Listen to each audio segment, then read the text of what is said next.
This game really shows why Magnus Carlsen fears Hikaru Nakamura can stop him from getting the triple crown of World Championships. So Magnus already has the classical, he wrapped up the rapid one yesterday, he's now going for the Blitz, but Hikaru, best Blitz player in the world right now, is out to stop him. Now I'll reveal what happened in the game they played against each other at the end of this video, also the standings at the end of day one, but first to this game here, which was Nakamura against Fedoseev. Really a great game, great tactical shots. Let's have a look at what happened.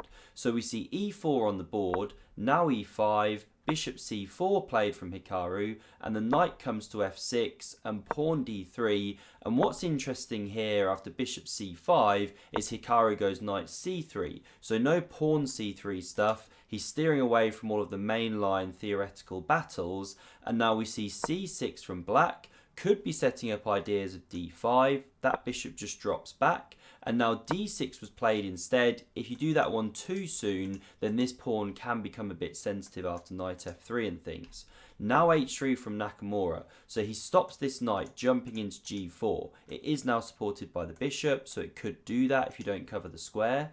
And now queen e7 played, and it's an interesting cat and mouse battle here. So black doesn't castle the king straight away. You have to be careful, especially in Blitz, that you don't get pawn stormed very early. So just being careful. Knight g to e2 played now by Hikaru. So he doesn't want to block this f-pawn, some aggressive ideas there. And we see this knight now spinning to g3, heading for this f5 square. Now black just played a5, maybe trying to get some space soon, although right now these ones are covered. But now h6 was played and Hikaru goes a3, gives that bishop some retreat room. Now b5, more queenside expansion, good play from black. And now queen f3 from Hikaru, so he wants to support this knight jumping to the square. Then after the bishop takes, he can take back with the queen. And now knight a6 was played to develop that piece but not block the bishop here. Castles now from Hikaru.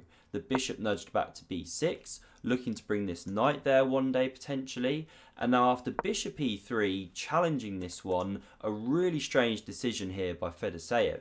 So the best move is just to capture that bishop, and after queen takes back, looks logical, preparing to move this pawn. Well, then there's this nice queen a7 move to challenge this strong piece all to the diagonal. Now best would be to capture. You can go queen d2, computer gives it level, and okay, we get a position like this, but it's less scary for black with the queens off the board.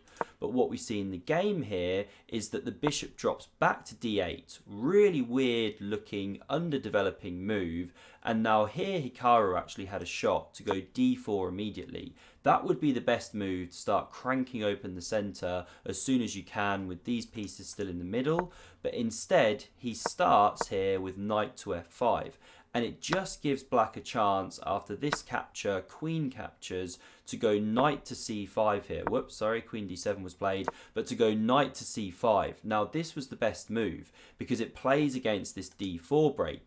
I mean, if you capture, then you get a clamp on this square, and because of this annoying pressure against this bishop and the pawn, could be ideas of knight e6 to d4. It means that Hikaru doesn't have the same d4 break, he doesn't get the same play.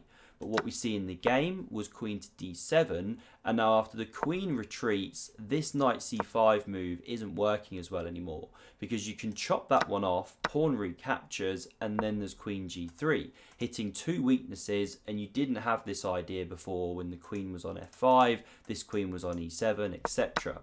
So the knight doesn't come to c5 now if we jump back to the moves. Instead we see castles and Hikaru goes d4, so he's really starting to liberate his position. Black captures that pawn, the bishop takes back, and now here we see some imprecise moves. Starting with rook e8, again knight c5 was best. If in doubt, just play knight c5, seems to be the moral of this game, right? So the pawn's attacked, it gets defended a bit more, overprotected, and now this move is an outright blunder by black. So the queen nudged across to c7 here. Now it looks down in this direction, supports this pawn in case white goes e5, but this is a tactical mistake. Hikaru finds the shot. Can you pause and find one of two moves here which start the combination? So the move Hikaru played is knight takes on b5. And after the pawn recaptures, which is forced, your queen's attacked, you're just going to be a pawn down otherwise, then he goes pawn to e5. Now you could have also started with e5, that's why there were two starting moves. And what's the whole idea here? Well, you now open the queen to attack this unprotected rook. So in the position where black played queen c7, one of the better moves was say rook to c8, coming away from these tactics.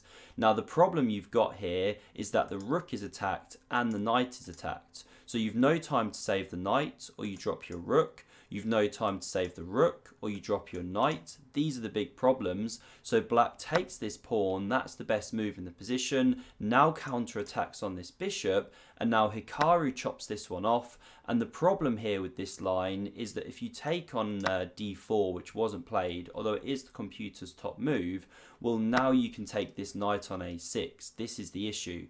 But if you come back here just a moment, the reason this tactic wasn't possible when the queen wasn't on c7 is that if you play this same sequence with the queen on d7, then there's this in-between move of knight c7, hitting the queen with tempo, then taking the bishop, gives a rough equality there when you run it with the engines. So just a side note that you had to time this tactic really well, and the queen's unfortunately placed here.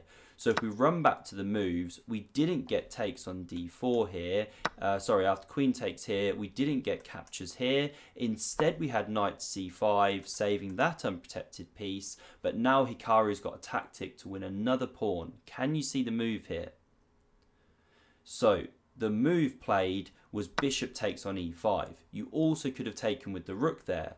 And the idea is you're overloading these major pieces, because after this exchange, the bishop's left stranded, Hikaru takes with check, king goes, and now he's got a choice of pawns to munch. He goes and takes this one, breaks up these connected ones, and now the knight hops in, black looking for counterplay, and this is classy now from Hikaru. There's some danger here around his king.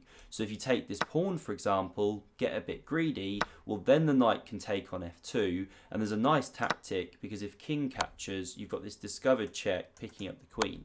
So after the knight takes, you can play other moves and still be okay, but why go in for all of this stuff? Why complicate? Hikaru drops back, covers his king, creates some pins, and now the queen took here, and another really nice move now just to clarify the queen side, pawn to a4. More use of tactics, because after the pawn's captured, we see rook takes, looks like this shouldn't be possible, but after the knight captures, you've got this in-between check, and so this wasn't played, by the way. King would go, or pawn blocks, then you pick up this one, and you're a whole piece and a pawn ahead. So after the rook took here, we see the knight dropping back. I mean, Fedoseev down to seconds, 3 seconds. Hikaru got 44. And now we see the rook coming here, saves from the attack, also defends this bishop. That was now captured. Pawn took back. And here on queen c2, Fedoseev actually lost on time. So these are the tournament standings, with Hikaru Nakamura out in front on 10 points, chasing pack there, not least Magnus Carlsen. But those two have already played, and it was a fairly tame draw, Hikaru with white. So they now need to pick up points from other opponents, especially Magnus. He's making a few too many draws if he's going to chase down Hikaru. If you want to see another incredible recent chess domination, then check out this video on screen. Thanks very much for watching, and I'll see you soon.